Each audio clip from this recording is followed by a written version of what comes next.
Hi guys, welcome back to my channel, Garden a Little. My name is Seema and I'm so glad that you are able to tune in, join me on this amazing afternoon. I just watered my garden. I was just gonna go in, get ready for tomorrow. But when I was watering, I saw some of my strawberries were red, and you know what that means. I gotta pick them. Now, I was doing a short and a little bit of a video on Instagram, here on YouTube, and some on TikTok as well, picking your strawberries, the importance of it.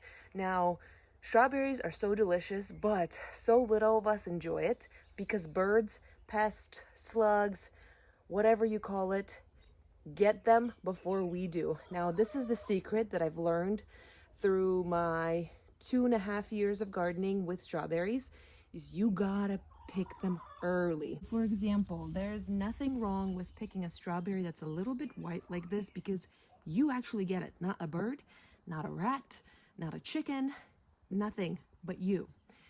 One thing that I don't like to do is actually wait until they are overripe. So this is just right. If I waited another day, this would have been probably eaten up by a slug. And if one slug gets it, the whole entire patch is given away to their society. They call a meeting to all the pests and they say, there's a strawberry patch here, come on over. So you do not want to get any overripe strawberries, or else it's like a signaling cascade to the rest of the population of pests and birds that, hey, there's a strawberry patch here. So you want to make sure to pick them early, or, you know, right on time.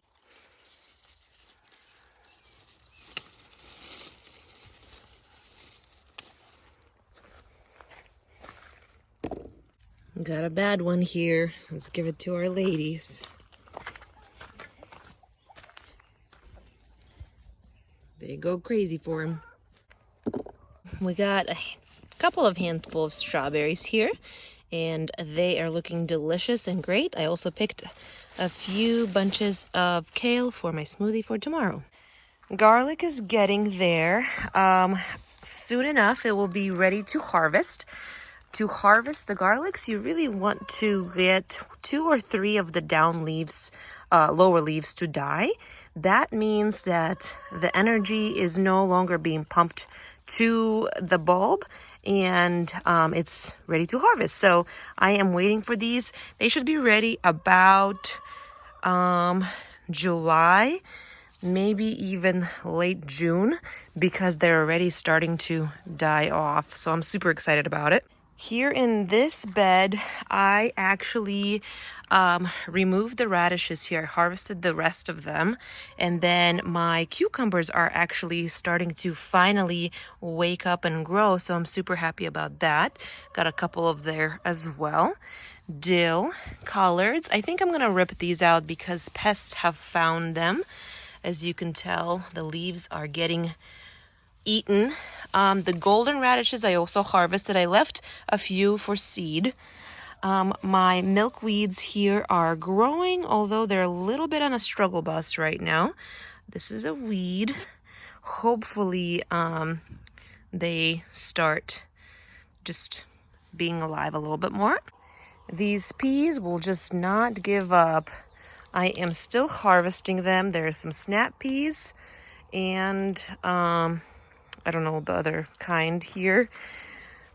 Oh, snow peas, that's what they're called. But I absolutely love it. It has been getting up into the 80s, so it is slowly starting to die off because peas and snow peas do not like hot weather, which makes sense. So I will be ripping this out pretty soon. Now, unfortunately, I really wanted these guys to be already climbing up, but I think with peas there's just too much competition with the soil and the sun, so they really didn't take off. And so I ended up pulling these peas out, hopefully giving these melons and spaghetti squash some time to mature and start climbing up there. We are just filling up our harvest basket today. Some of this kale will go into my salad, and so are these peas. Speaking of salad, let's get some lettuce. This lettuce has been doing amazing, outstanding. I will definitely be starting lettuce indoors from now on rather than directly sowing them because as you know, I do have another patch of lettuce right over here, and they are just now starting to pop up and grow, and it's almost the time of weather for them to bolt because it's getting almost too hot for them.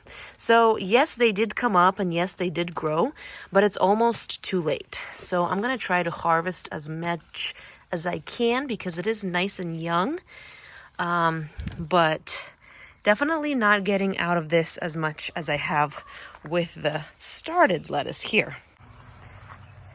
And the leaves are so tender, guys. I cannot explain. They are so delicious, so good. Love the freshness. Look at that. Oh, forgot another pea. You always want to make sure that you're harvesting regularly because if you don't, literally the plants want to produce seed and then they die. All plants, all they want to do is basically reproduce. The more you pick, the more it will stay alive. Now, there are limits to how long the plant can stay alive. For example, snow peas, snap peas, they die automatically when the temperature reaches like 90s consistently. They just cannot withhold it. And so that's by design. That's what it's supposed to do. Now, if you let them just mature, if I have never picked a pea and it matured, even if the temperatures are ideal, it will start dying off because it produced its offspring. Its job is done. It's time to die. And so the more you pick, the more it will produce until that threshold is hit. My corn bed is doing amazing, guys. Look at this. This corn is about 3 feet tall already. I am so glad to see it. Now I got a couple of flowers, I got them from Garden of Life. Sent me some local variety of plants, flowers specifically for bees and pollinators. These have really pretty blue flowers. Honestly, at one point I wanted to get rid of them because they were just like a lot. And I tried to rip both of them out, but look, they came back with a force. And I know bees love them and hummingbirds, so I'm just going to leave them be. But look at this corn patch. I am so stoked. Now on this end, I have a random something growing. Like last year, I grew spaghetti squash here, and I think it might be that, but I'm not sure. So we'll see. There's only one of those kind of plants. The rest are just corn. Now I thought maybe in this corner, because this corn didn't come up, I could plant some flowers. Maybe I still will. I don't know. Maybe some basil. I don't know. Now I do have a couple of something's coming up, like melon looking things, because look at these seeds, and I don't know if they are melon seeds, if they are just bird seeds that dropped in here, but I left them be because I'm just curious, and I have this space, so let's see, monitor what is going to be there. Now my peppers are finally starting to grow. Now I don't want them to flower because it's too early. They are too immature to flower, so I'm going to pinch off the flowers. I want them to start actually giving me some leaves rather than flowers. So every little flower I'm actually going to pinch off because I need them to focus on growing rather than producing fruit. Because again, once they produce fruit, they will start to die. So we want them to grow, mature, be healthy plants. Then once they big, then they can produce a ton of peppers, and then we'll be happy. Now, I haven't harvested a lot of beans. After that one time that I said I harvested beans, after that, nothing else is happening, but they are showing promise. There are some flowers, so I'm excited about that. Here are these zinnias, guys. Look at these monsters. They really just woke up after those couple of rain showers. Even the beginning of a flower. I cannot believe it. Look at that. I'm so excited because these zinnias are supposed to be like bicolor and striated. Amazing. I'm so excited. Now, there's one lupine that is looking promising that I might see a flower from. Maybe I am going to see a flower. That's super, actually very exciting because I have a lupine there and I planted a lupine here too. And I planted a bunch, but those are the ones that survived. So we'll see what they will do.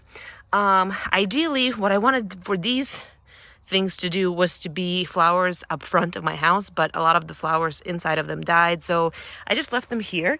I might take them once they start being mature and just plant them in my tomato bed or my pepper bed, because my pepper bed is a joke this year. I am super stoked that my garden is doing so well. I love these evenings, spending it in the garden, watering, just being here. And if you heard me say anything, this is it. If you remember anything from this video, this is it. You gotta be present in your garden for your garden to flourish.